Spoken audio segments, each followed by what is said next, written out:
जब हम युद्ध के बारे में सोचते हैं ना, तो सबसे पहले दिमाग में क्या आता है? सैनिकों की वर्दी, तोपें और वो कंटीले तारों वाली सरहद, है ना? हाँ बिल्कुल, मतलब हम सबने फिल्मों में यही देखा है। लेकिन आज की इस डीप डाइव में हम जिस दुनिया की बात कर रहे हैं, वहाँ गोलियों की आवाज नहीं आती, वहाँ कोई वर्दी नहीं होती, और सबसे बड़ी बात, इस जंग को जीतने वालों के नाम इतिहास की किताबों में भी नहीं होते। सही कहा, ये परछाइयों की दुनिया है, मतलब जासूसी और खुफिया ऑपरेशंस की दुनिया। एक आम सैनिक जब लड़ता है तो उसे पता है कि उसके पीछे पूरी फौज खड़ी है। हाँ, एक बैकअप होता है। बिल्कुल, लेकिन एक अंडरकवर एजेंट वो दुश्मन की धरती पर बिल्कुल अकेला होता है। वहाँ एक छोटी सी गलती, जैसे किसी शब्द को गलत तरीके से बोल देना, इसका मतलब सिर्फ मिशन का फेल होना नहीं है। तो क्या है? इसका मतलब है आपकी पहचान और आपकी जिंदगी का उसी पल खत्म हो जाना। बाप रे। और आज हम एक ऐसे ही इंसान के सफर पे डीप डाइव कर रहे हैं जिसने इसी अदृश्य दुनिया में भारत की सबसे खतरनाक जंगें लड़ी। भारत के 5वें और सबसे लंबे समय तक सेवा देने वाले national security adviser Ajit Kumar Doval. हाँ, जिन्हें मीडिया अक्सर इंडियाज जेम्स बॉन्ड कहता है। बिल्कुल, लेकिन जो रिपोर्ट्स और डीक्लासिफाइड फाइल्स हम आज देखने वाले हैं वो बताती हैं कि असल जिंदगी में कोई मार्टिनी या जादुई गैजेट्स नहीं होते। असली दुनिया फिल्मों से कहीं ज्यादा खौफनाक है। और जेम्स बॉन्ड का जो कॉन्सेप्ट है ना, वो बहुत ही सतही है। असली जासूसी मारधाड़ से ज्यादा मनोविज्ञान का खेल है। ये इस बारे में है कि आप सामने वाले के दिमाग को कैसे पढ़ते हैं। तो चलिए शुरू से शुरू करते हैं। 1945 में उत्तराखंड के पौड़ी गढ़वाल के एक छोटे से गांव में उनका जन्म हुआ। पिता सेना में थे तो अनुशासन घर में ही था। फिर 1968 में वो केरल कैडर से आईपीएस बने। लेकिन मुझे दस्तावेजों में एक चीज बहुत अजीब लगी। क्या? इन्हें अपनी सर्विस के सिर्फ 6ठे साल में ही पुलिस पदक मिल गया था। मतलब जहां तक मुझे पता है, इसके लिए कम से कम 15-17 साल का रिकॉर्ड चाहिए होता है। इतनी जल्दी कैसे? क्योंकि वो शुरुआत से ही कोई आम पुलिसिंग नहीं कर रहे थे। वो थानों में बैठकर केस नहीं सुलझा रहे थे। अच्छा। हाँ, उनका दिमाग एक खुफिया रणनीतिकार की तरह काम कर रहा था। सरकार को बहुत जल्दी समझ आ गया था कि इस इंसान के अंदर एक अजीब सा धैर्य है, मतलब दबाव में भी एकदम शांत रहने की क्षमता। और इसी क्षमता का सबसे बड़ा इम्तिहान हुआ 1970 और 80 के दशक में, जब भारत का उत्तर पूर्व, खासतौर पे मिजोरम, विद्रोह की आग में जल रहा था। बिल्कुल, वहाँ मिजो नेशनल फ्रंट यानी MNF जंगलों से सरकार के खिलाफ एक बहुत ही खूनी संघर्ष चला रहा था। और सेना के लिए उन घने जंगलों में जाना लगभग नामुमकिन था। आप अपने देश के लोगों पर बमबारी तो कर नहीं सकते। तो डोभाल ने क्या किया? वो सीधे म्यांमार के अराकान जंगलों ने उन विद्रोहियों के बीच चले गए, बिना किसी हथियार के। यही तो, मतलब मैं ये सोच रहा था कि ये काम कैसे करता है। आप बस किसी खूंखार विद्रोही कैंप में जाकर ये तो नहीं कह सकते कि हेलो, मैं भारत सरकार से हूँ, आइए बात करते हैं। वो तो आपको देखते ही मार देंगे। हाँ, ये बहुत ही धीमी और खतरनाक प्रोसेस है। ये एक तरह से शतरंज खेलने जैसा है, जहाँ मोहरे इंसान हैं। डोभाल ने पहले ये समझा कि MNF के नेता लाल डेंगा और उनके कमांडर्स के बीच मतभेद कहाँ है। हर गुट में पैसे या ताकत को लेकर लड़ाई होती ही है। तो उन्होंने उस दरार का फायदा उठाया। बिल्कुल, उन्होंने एक एक करके कमांडर्स से संपर्क किया।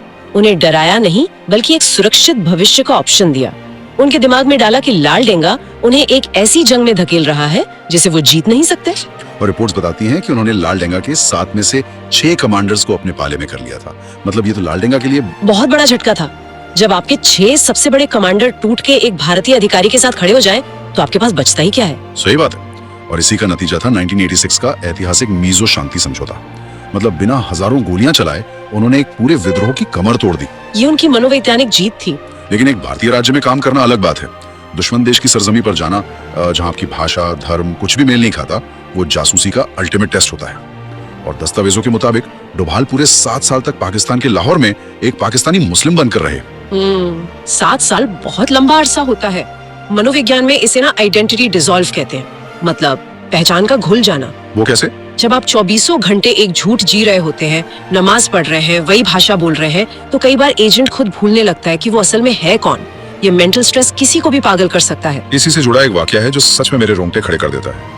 वो एक दिन एक दरगाह पर थे, तभी एक बुजुर्ग पाकिस्तानी ने उन्हें रोका और कहा, तुम हिंदू हो? अरे बाप रे। हाँ, डोभाल ने मना किया, लेकिन वो बुजुर्ग उन्हें एक अंधेरे कोने में ले गया और बोला कि तुम्हारे कान छिदे हुए हैं, बस एक छोटी सी चीज और उनकी जान जा सकती थी। और इसमें सबसे बड़ी विडंबना पता है क्या है? क्या? वो बुजुर्ग असल में खुद एक हिंदू था, जो पाकिस्तान में अपनी जान बचाने के लिए मुस्लिम भेष में रह रहा था। Oh my God. हाँ, हिंदुओं में बचपन में कान छिदवाने की जो परंपरा है ना, लाहौर के उस इलाके में वो एक ऐसा सुराख था जो चीख चीख कर उनकी असली पहचान बता रहा था। और पता है, अपनी जान बचाने के लिए डोभाल को बाद में अपने कानों की प्लास्टिक सर्जरी करवानी पड़ी। ये तो करना ही था। लेकिन इन 7 सालों की सबसे हैरान करने वाली घटना एक नाई की दुकान की है। भारत को शक था कि पाकिस्तान गुपचुप परमाणु बम बना रहा है, पर कोई सबूत नहीं था। डोभाल ने वो सबूत एक नाई की दुकान से निकाला।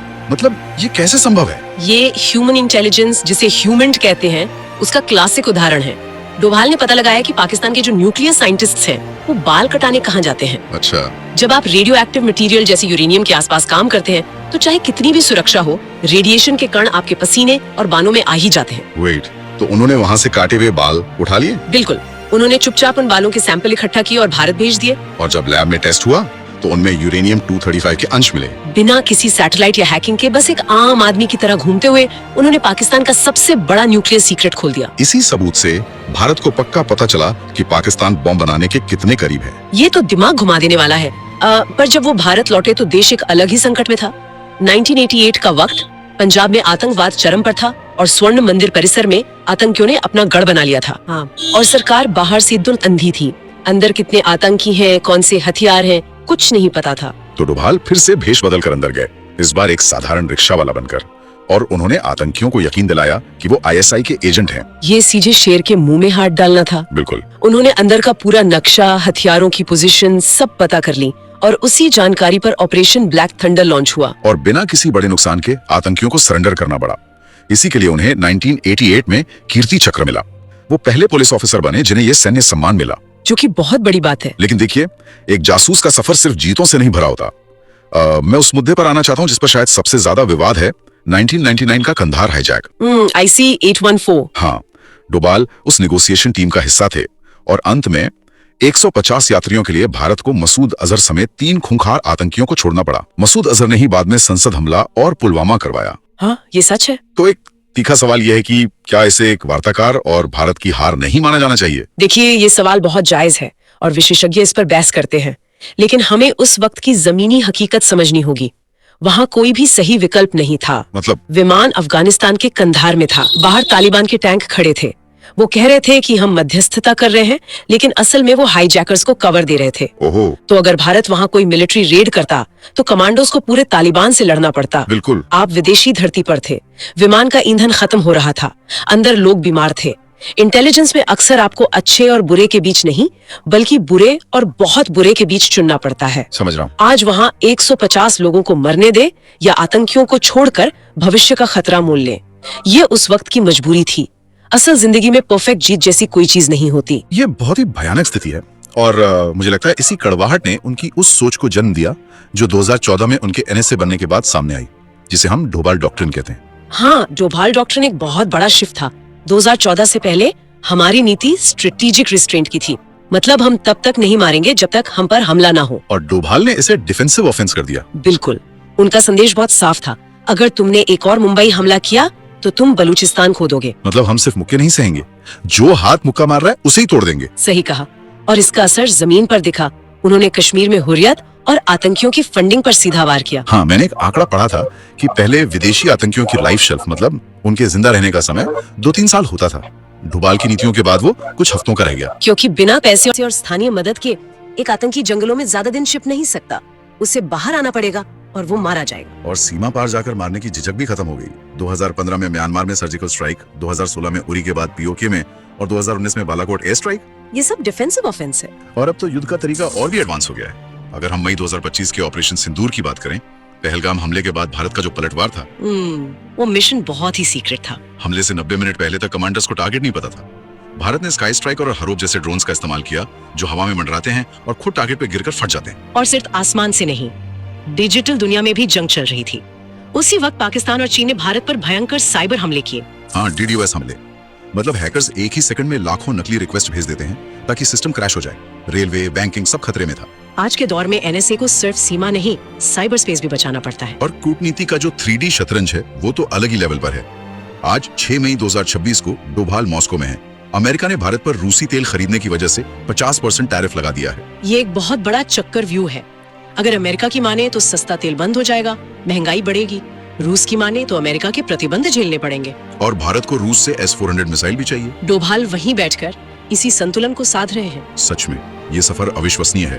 पौड़ी गढ़वाल का एक लड़का जो मिजोरम के जंगलों में गया, लाहौर की मस्जिदों में रहा, स्वर्ण मंदिर में रिक्शा वाला बना और आज दुनिया के सबसे ताकतवर देशों से भारत के लिए डील कर रहा है। उनकी कहानी बताती है कि असली योद्धा वो नहीं जिसे दुनिया देखती है, असली योद्धा वो है जो अंधेरों में रहकर देश बचाता है। बिल्कुल, लेकिन इस सब के बाद मेरे दिमाग में एक बहुत गहरा सवाल आ रहा है जिसे मैं श्रोताओं के लिए छोड़ना चाहता हूँ। बताइए। आज का दौर मशीनों का है, एआई है, ड्रोन्स हैं, सैटेलाइट्स हैं जो सुई भी देख लेते हैं। तो क्या डोभाल के पाकिस्तान मिशन जैसी इंसानी जासूसी का युग हमेशा के लिए खत्म हो रहा है, या फिर मशीनों के इस दौर में इंसानी दिमाग जो भावनाओं को पढ़ सकता है, धोखा दे सकता है, वो और भी ज्यादा खतरनाक और जरूरी हो गया है? ये सच में सोचने वाली बात है।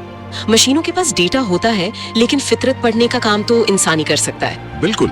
तो इसी सवाल के साथ हम आज की इस डीप डाइव को यहीं रोकते हैं। सोचने के लिए बहुत कुछ है। हाँ, बहुत कुछ है। हमारे साथ जुड़ने के लिए शुक्रिया।